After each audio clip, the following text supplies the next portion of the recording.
Yes, the LEGO Minifigures Series 7 is a fantastic collection of minifigures, and let me have a chat to you about some of the things that I found out when I collected this series.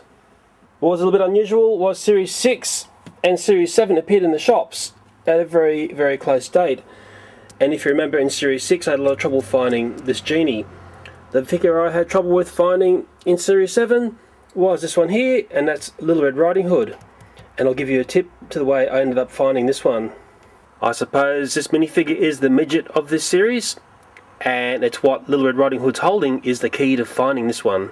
I know there's many of you out there who use the finger feel method to find minifigures, and the thing you're feeling for is this squishy bag. That's very easy to find via the finger feel method, but to double check, the other thing you're feeling for is tiny legs, and that's legs without a join. And once you feel those, you know that you've got this critter, and possibly if you're very good at feeling things, you'll feel this, but that really could feel like some other things in this series. So possibly the best way to explain that, sometimes you're feeling for stuff you know that's there, and other times you're feeling for stuff that shouldn't be there. Minifigures like this one are easy to find because they've got a big lump of Lego brick as legs. And there's another thing about these that I like to change when I get them. What I found on this minifigure is the headpiece comes off really easily, and it's possibly a piece that I'm going to glue in, and I'm going to do this because I've had experience of losing tiny headpieces in other minifigures. If we go back a series and we have a look at the Genie, what I found is the Genie which I have inside the house and my daughter plays with, we've totally lost this jewel on the front of the turban. And there's a look at the other turban skillfully held up by that Genie, and the jewel is missing. So it has me thinking I better glue that in before it goes missing as well. I would assume the guy in the bunny suit would be a very popular minifigure in Series 7, and the thing to feel for is the bunny ears, and possibly this carrot, remembering that the carrot comes in two pieces, so if you've got really good fingers you may be able to find that piece of carrot. One of my favourites in Series 7 is what I'm calling the nerd guy, and he'd be tricky to find even if you're doing finger feel. The thing you'll be feeling for is that Lego laptop, and you'd have to have pretty good fingers to find that. Possibly you'll be feeling for this mug, but I've got a different way of finding these. I tend not to use the finger feel method unless I'm really in trouble, and again I'll show you how I found all of Series 7. In the country where I reside, which is Australia, both Series 6 and Series 7 cost $5 Australian. I purchased my minifigures at Kmart, which is what I will class as a very good discount store in Australia. And I also purchased a whole bunch of other things for $5, which I'm going to talk about one day. And there they are, Lego minifigures, $5 each. So down the bottom of the screen there, you'll see an army of 16 little minifigures. And all up, this has cost me $80 to collect. And if I was very unlucky and had a number of doubles, I could have easily broken through the $100 mark, and quite easily $150 to collect these minifigures. And to give you some perspective what else $80 can buy you in Kmart in Australia, I picked up this Hot Wheels set and 2 Hot Wheels Rip 'Em Racers, and actually the total cost was a little bit under $80. And yes, we're still in Kmart, and $80 will buy you 4 of these vehicle packs. Thomas and Friends. These are excellent packs, and they were $20 each, so there's $80 worth of Thomas toys. So as most of you know, these minifigures are a blind baggage toy. There's no way of knowing what's inside unless you feel around. Or if you're daring, you can come in and you can try and decipher and find out where those little braille dots are, which can give an indication to what's inside this bag.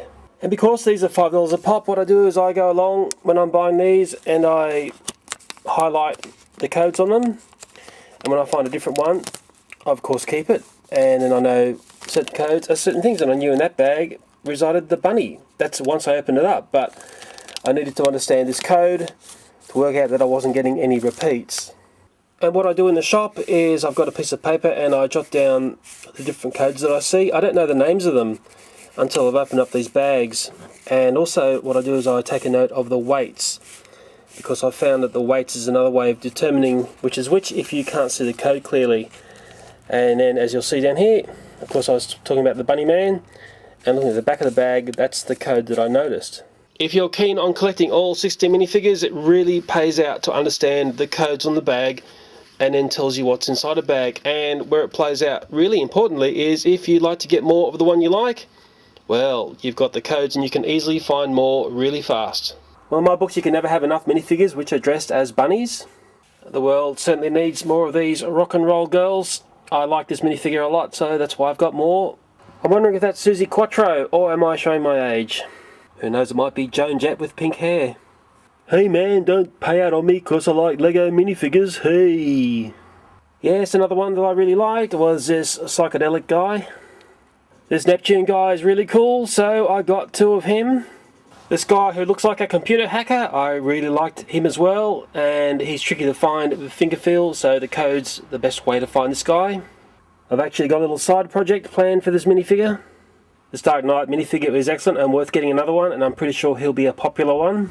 I'm sure all of us have got a friend from Scotland somewhere tucked away, and that's why I got another one of these Bagpipers.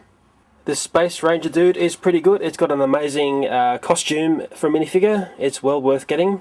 Another one of my favourites in Series 7 is, and I'm calling him Evel Knievel. I don't care what you call him. I'm old enough to remember Evel Knievel, who was a fantastic stunt performer in the USA in the way back times.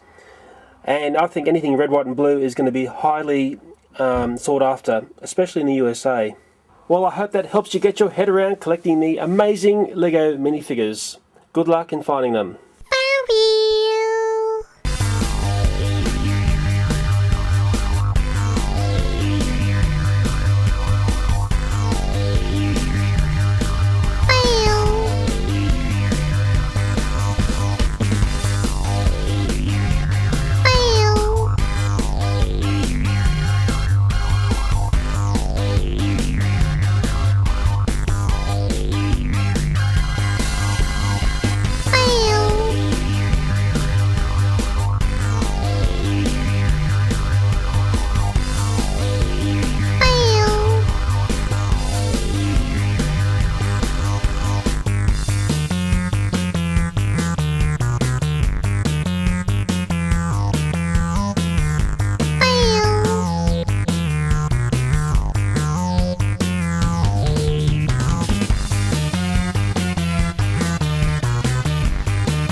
Back when I did the previous minifigure series, that was Series 6, I used lava lamps, and a YouTuber asked me, "Hey Leo, can you show us how you make one of your toy reviews?" Well, what I did with this review was I recorded the way I made this video, and hopefully it'll be an insight into the very simple methods that I use to make a video. And I'll also look at the economics of doing these styles of videos for YouTube, and I think that's going to surprise a lot of people as well. So keep an eye out for the behind the scenes video of this video. Yeah!